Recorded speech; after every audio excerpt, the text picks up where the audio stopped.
nỗi buồn xa dối giang nào lối làm lìa dòng trong tang kia bị giang đôi nào làm rừng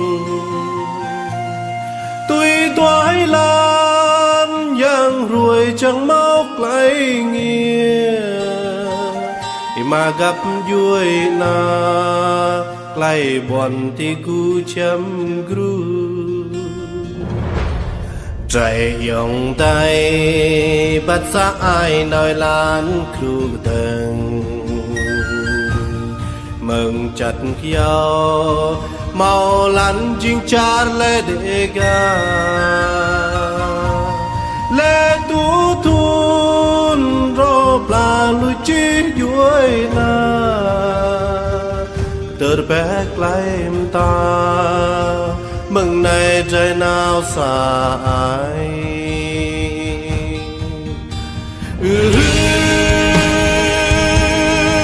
siar mohon ketia buồn buồn ya mọi nguồn ketia trời playku vẫn từ có biar hiu tulang yang yun doa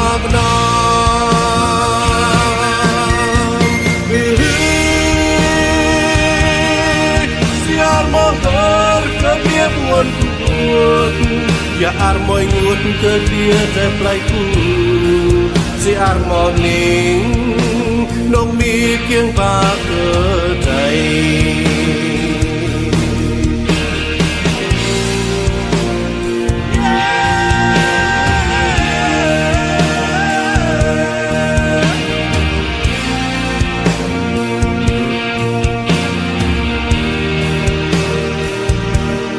nỗi buồn sang dối giang chỉ lối làm lìa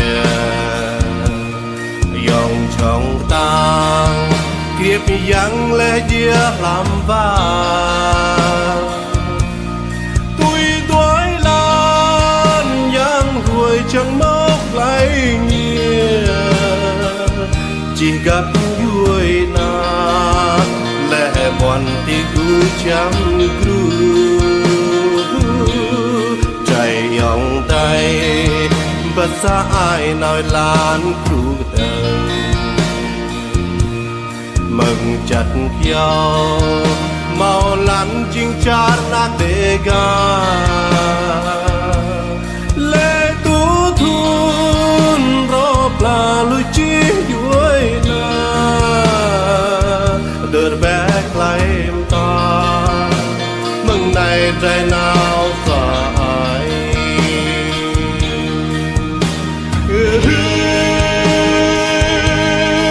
siar mohon ketia buồn buồn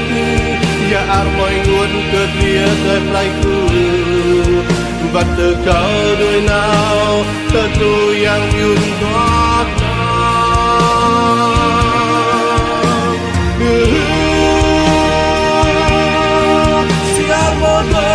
ketia buồn buồn ya mọi nguồn ketia đẹp lại ku siar morning